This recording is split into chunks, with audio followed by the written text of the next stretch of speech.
பாஸ்கு காலத்தின் 18ஆம் நாள் வாக்கு.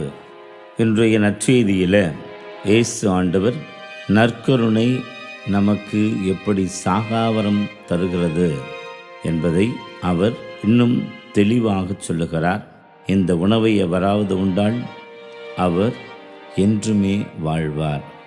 இப்படி நாம் நற்கருணை பெறுகிற பொழுது இறைவன் கொடுக்கிற நிலை வாழ்வை பெற்றுக்கொள்ளுகிறோம். ஆனால் கொடுக்கப்பட்டது எப்படி என்று யோசித்து பார்க்கிற பொழுது இயேசு இந்த உணவை உலகு வாழ்வதற்காகவே கொடுக்கிறேன் என்று சொல்லி நாம் வாழ வேண்டும் என்று சொல்லுகிற பெருத்த ஆசையோடு கொடுக்கிறார்.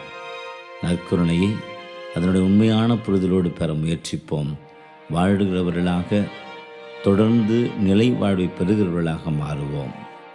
முதல் வாசகத்தில் எத்தியோப்பியா அமைச்சரான அன்னகன் பயணம் செய்கிற போது கடவுள் தன் திருத்தூதரான பிலிப்பை அனுப்பி அவருக்கு படித்து கொண்டிருக்கிற அந்த படையேற்பாட்டு வாசகங்களின் விளக்கத்தை கொடுக்க அவர் பணிக்கப்படுகிறார்.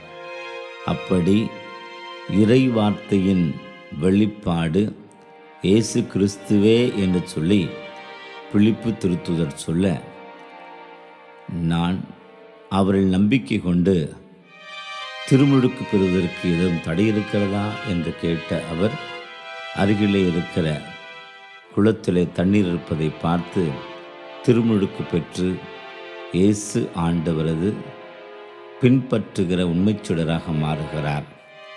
கடவுளின் செயல் இது நம்முடைய கண்களுக்கு வியப்பாக இருக்கிறது.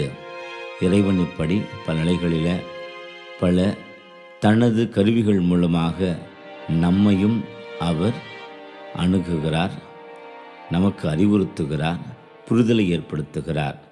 நாம் கண்களையும் மனதையும் இதயத்தையும் அகலத்திறந்தவர்களாக அவருடைய அருளுக்காக எதிர்பார்ப்போம். அவரும் நமக்கு நலன் செய்து தனது ஆசிரை அளித்து அவரது உண்மை தொண்டராகவும் சீடராகவும் மாற்றுவார். அல்லேலூயா.